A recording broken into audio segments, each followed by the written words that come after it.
Bonjour, je vais corriger l'exercice 1 du TD11. C'est un exercice sur l'énergie. Le système, il est assez simple, il ressemble en fait au système qu'on a étudié en début d'année.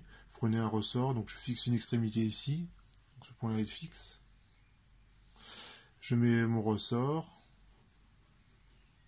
et je le fixe à un mobile qui peut se déplacer que suivant un axe. Donc là, bon, je le représente comme ça. L'axe, je l'appelle X. Les caractéristiques du ressort, c'est KL0.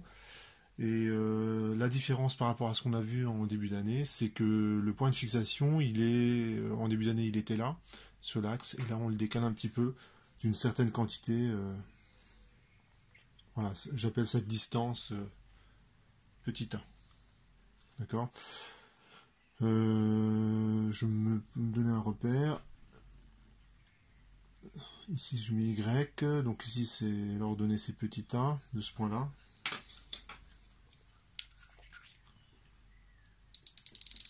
Pour que ce soit un petit peu plus clair. Hop.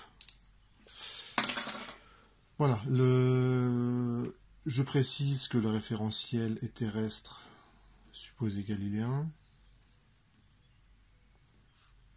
C'est important quand même de le préciser. Le système que je vais étudier, c'est la masse qui peut se déplacer horizontalement.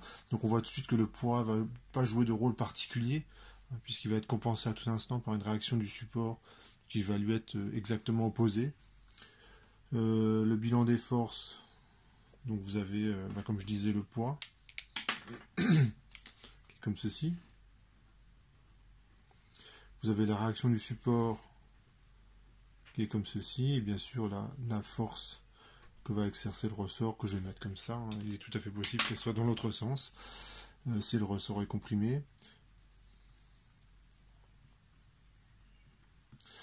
Et les deux forces là, P plus R, ça fait 0 tout le temps. Donc ça ne m'intéresse pas spécialement. Comme je fais un raisonnement énergétique, ce que je vais écrire, c'est l'énergie potentielle emmagasinée par le système. C'est rien d'autre que... C'est là qu'on voit que les raisonnements énergétiques sont parfois vraiment beaucoup plus simples à écrire, pas forcément beaucoup plus simples à comprendre, mais beaucoup plus simples à écrire parce que je ne m'encombre pas avec des vecteurs. Ce truc-là, c'est un scalaire. Donc j'ai pas à projeter de vecteurs, j'ai pas tout ce genre de choses à faire avec toutes les erreurs qui vont avec. Et la longueur, j'utilise Pythagore. La longueur du ressort, c'est la longueur entre là et là. Je repère la position de la masse par x, donc c'est racine de x carré plus a carré moins L0, le tout au carré. Alors ici x est négatif, si je mets l'origine ici, mais c'est pas du tout embêtant, parce que de toute façon, x est au carré. Donc on voit que ce qui se passe, on a une symétrie en fait. Quand x devient moins x, on a la même énergie potentielle. Ce que je vais faire ensuite, c'est faire l'étude énergétique. Et j'ai besoin pour cela de dériver une première fois x par l'énergie potentielle par rapport à x, puis une deuxième fois toujours par rapport à x. Donc ça donne ça. Voilà, j'ai écrit la dérivée par rapport à x. Alors ce que j'ai fait, c'est que c'est une dérivée composée. Donc je commence par dériver le carré. Donc ça fait 2 fois ce qu'il y a dans la parenthèse. Ensuite je dérive ce qu'il y a dans la parenthèse. Ça donne ceci. La racine, c'est x carré plus a carré exposant à demi. Donc il y a le 1 demi qui sort. L'exposant à demi devient moins 1 demi. Donc la racine, exposant moins 1 demi, c'est 1 sur racine. Et le 2x, en fait, c'est la dérivée de ce qu'il y a sous la racine. Après simplification, on obtient ceci. Voilà. Donc ça, j'ai simplifié l'expression. Donc j'ai intérêt à le faire parce que je dois dériver une deuxième fois. Alors vous avez remarqué que j'ai mis des ronds.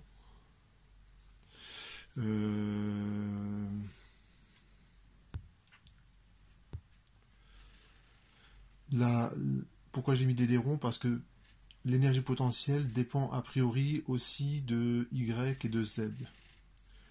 Donc c'est vrai que j'aurais pu, vu le problème que j'ai étudié, où il n'y a que x comme variable, j'aurais pu mettre un D3.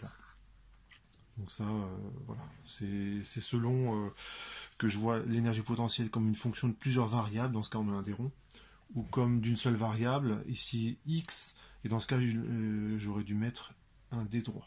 Bon, bah, je vais laisser le D rond, je dérive ce truc-là. Voilà, donc j'ai fait la dérivée. Comment je l'ai obtenu? Ben, j'ai vu ce terme-là comme un terme u fois v. Et donc quand je dérive ça, ben, ça fait u' v plus uv'. Dériver u, c'est facile, ça donne k. Je recopie le v. Ensuite, je kx et je dérive ce truc-là.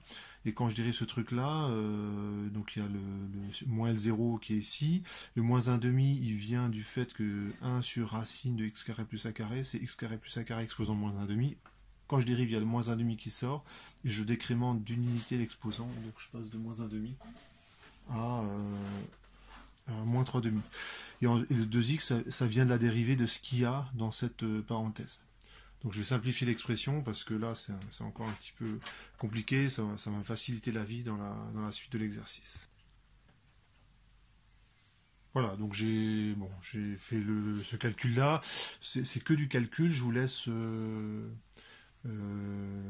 éventuellement vous faites stop dans la vidéo pour revoir le détail de ce calcul. Donc je vais recopier le résultat et l'encadrer. Donc quand je dérive une seule fois, pourquoi j'ai mis un 2 là? Hop.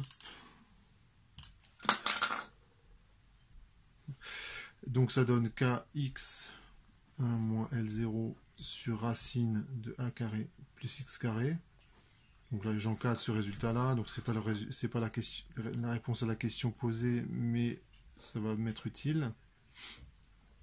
Et enfin la dérivée seconde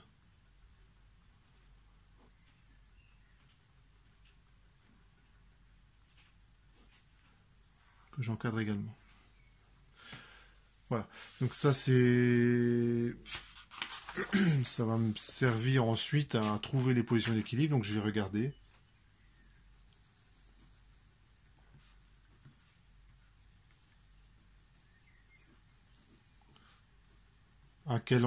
Pour quelle valeur de x la dérivée, l'énergie potentielle par rapport à x s'annule. Et ben on prend l'expression qui est juste au-dessus, c'est équivalent à, de manière très simple,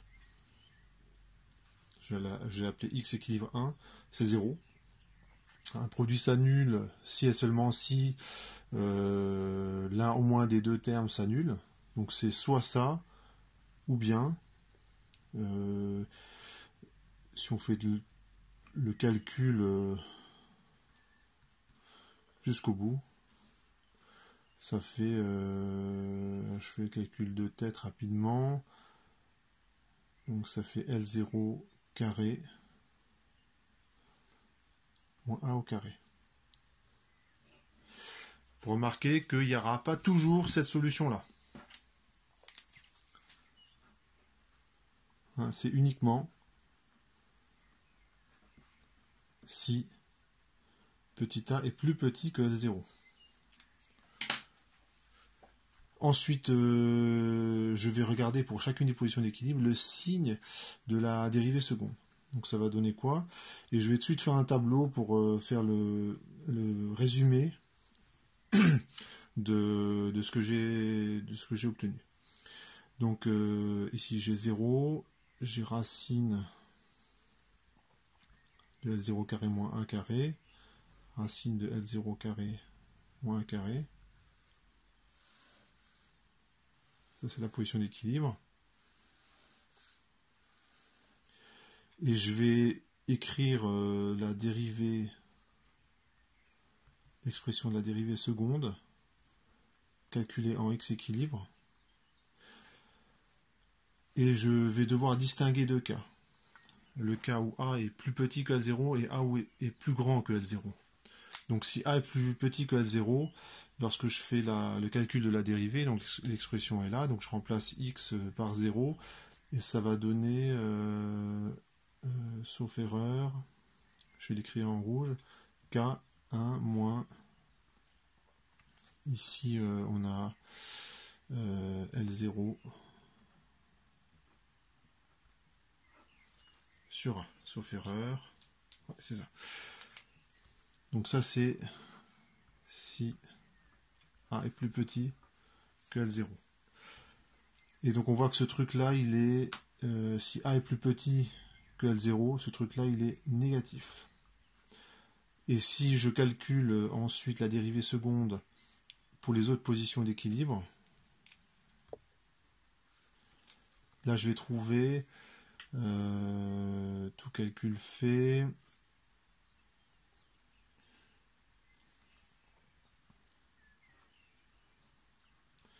donc c'est cette fois-ci A carré moins L0 carré. Donc je vous laisse détailler le calcul. Ça veut dire que cette position elle est instable, cette position d'équilibre, et les deux autres sont stables. Je vous rappelle qu'il suffit simplement de vérifier le signe de la dérivée seconde.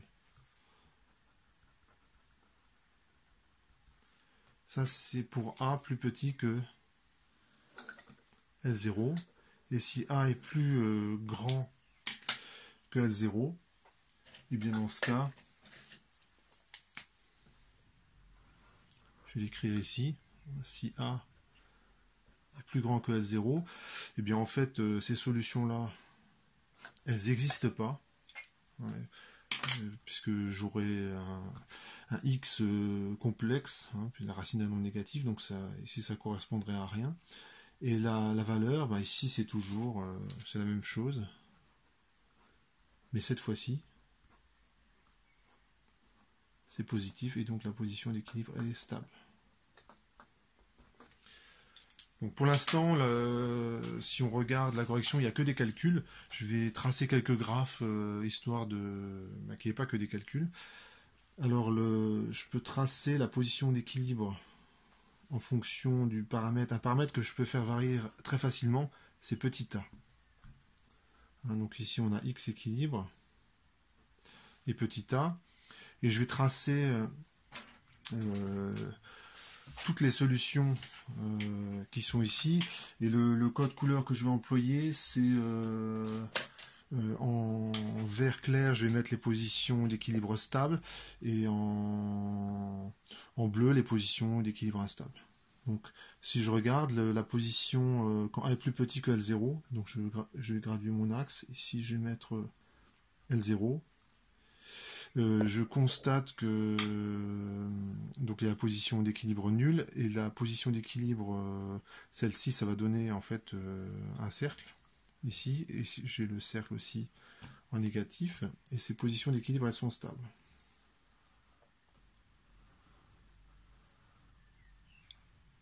Bon, on voit pas très bien. Voilà. Ça c'est stable. Et vous avez la même chose en dessous.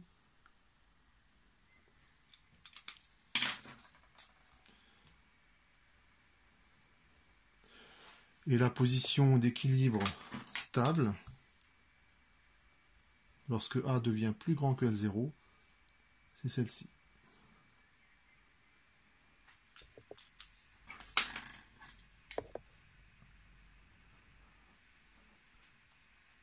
Et la position d'équilibre instable, elle est là. C'est x égale à 0.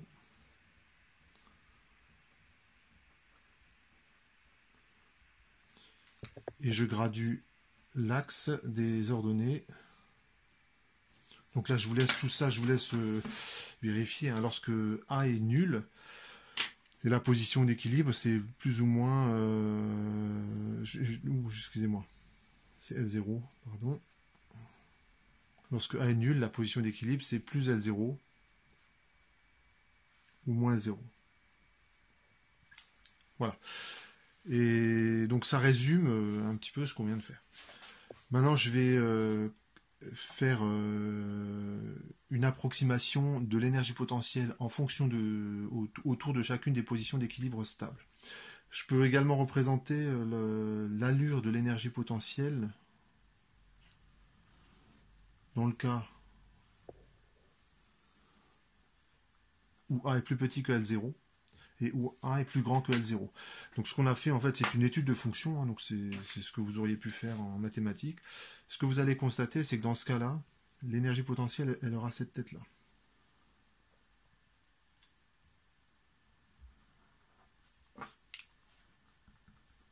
Il n'y a bien qu'une seule position d'équilibre stable qui est ici en 0. Lorsque A est plus petit que L0, la courbe elle va plutôt ressembler à ça.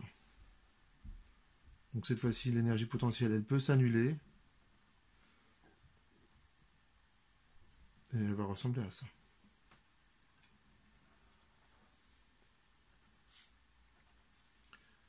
Donc ça, c'est x équilibre 3 et x équilibre 2.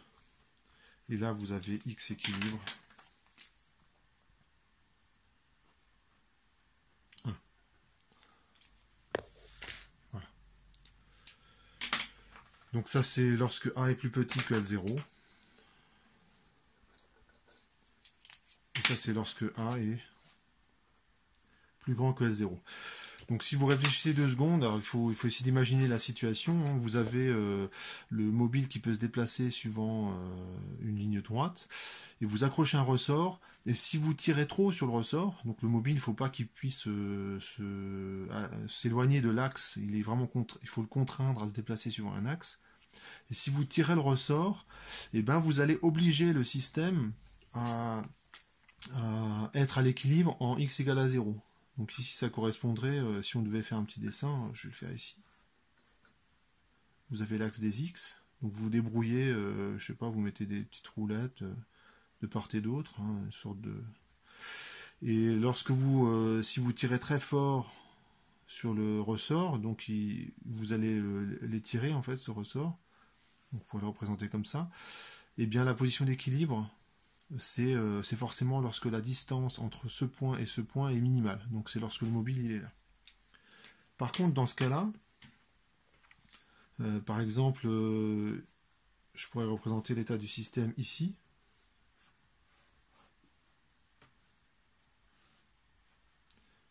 Vous avez l'axe des x. Mais cette fois-ci, le système, vous avez très peu éloigné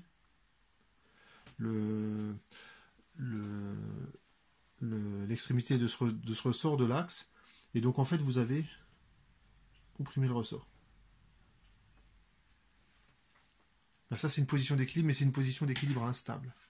C'est-à-dire que dès que le système peut, il va partir sur le côté. C'est symbolisé par les petites flèches là que j'ai représentées. Inversement, si je suis ici,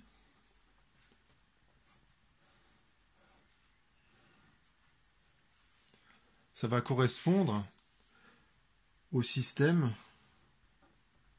avec le ressort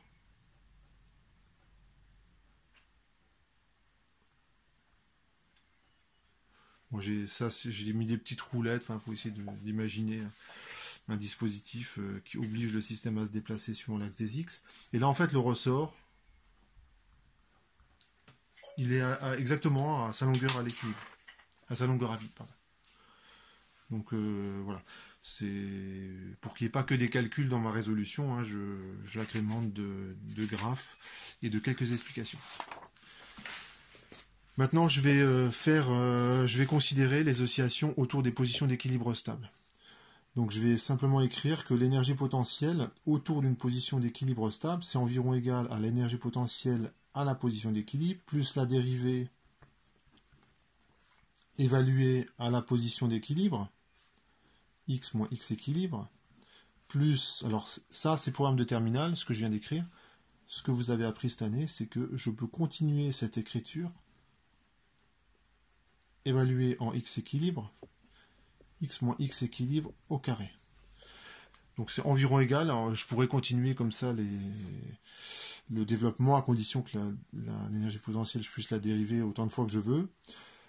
Et ce terme-là, je sais qu'il vaut 0 par définition de la position d'équilibre. Donc finalement, l'énergie potentielle de X, ça vaut l'énergie potentielle de X équilibre plus 1 demi de D2EP sur D2X2, X équilibre, X moins X équilibre au carré. À partir de là, il va falloir que je traite le cas où A est plus petit que L0, A est plus grand que L0. Donc en fait, ça va simplement modifier la valeur qui est là. Donc ce que je vais faire, c'est je vais faire le calcul général et puis je remplacerai à la fin l'expression de la dérivée seconde qui est dans le tableau qui est là. D'accord? Donc je reviendrai plus tard là-dessus. J'écris que l'énergie mécanique, c'est l'énergie cinétique plus l'expression qui est là.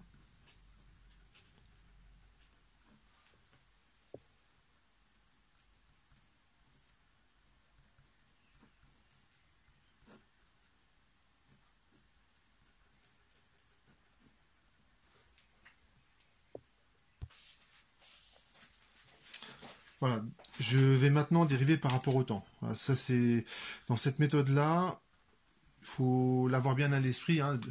Je dérive d'abord par rapport à la position et je ne dérive par rapport au temps que à la fin, vraiment à la fin de ma démarche.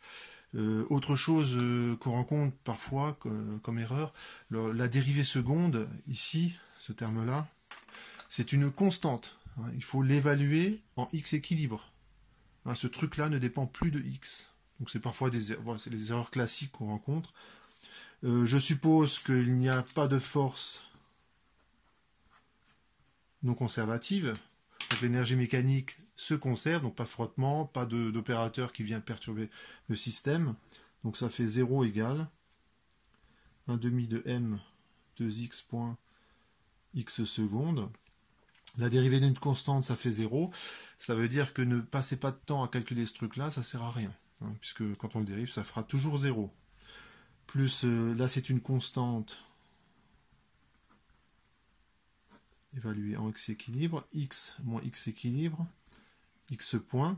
Je vois que le x point se simplifie. Hein, je peux le mettre en facteur et je cherche évidemment des solutions où x point est non nul. Et donc ça me donne mx secondes plus ici un 2, pardon, je l'ai oublié, plus la dérivée seconde x moins x équilibre. Ça donne, donc je le mets sous une forme que vous connaissez bien.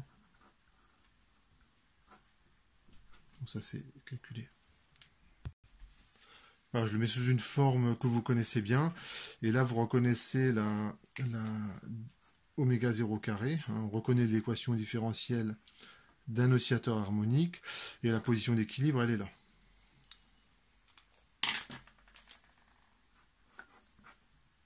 Et là, on reconnaît aussi oméga 0 carré. Donc l'approximation harmonique de l'énergie potentielle hein, par une fonction comme celle de l'énergie potentielle du masse-ressort, et bien évidemment, qu'est-ce que je trouve à la fin? L'oscillation d'un masse-ressort. Donc tant que je ne m'éloigne pas des positions d'équilibre, je peux faire cette approximation. Donc le bilan de cet exercice, on peut faire un petit tableau, et puis on peut tracer quelques graphes pour qu'il n'y ait pas que des calculs dans la résolution. Voilà, donc je l'ai fait rapidement. Je vous laisse retrouver ces valeurs-là. Donc j'ai simplement remplacé l'expression de l'énergie potentielle évaluée en x-équilibre. Donc c'est un tableau que j'ai écrit précédemment. C'est celui-là. On prend la racine, hein, puisque ça c'est oméga 0 carré. Et ce qu'on peut faire, c'est tracer en fonction de petit a, donc je vous remonte les graphes précédents que j'ai déjà écrits, et je rajoute un nouveau graphe.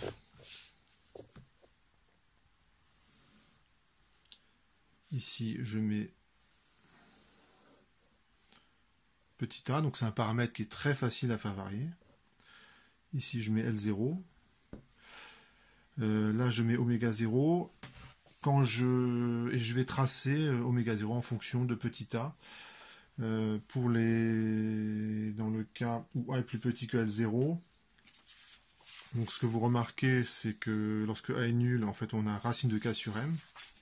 Donc c'est ce qu'on faisait au début de l'année. Hein. Racine de k sur m. Lorsque a est égal, je vous remonte, égal à lorsque a est égal à L0, en fait oméga 0 s'annule, donc la courbe elle va ressembler à ça.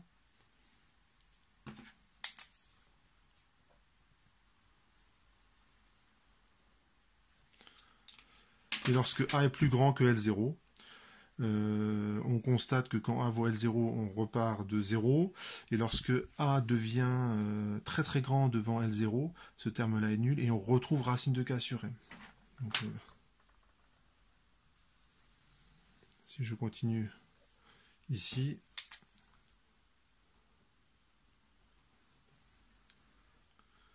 ça va donner une courbe comme ça. Donc je vous fais un petit résumé là de l'exercice. Voilà.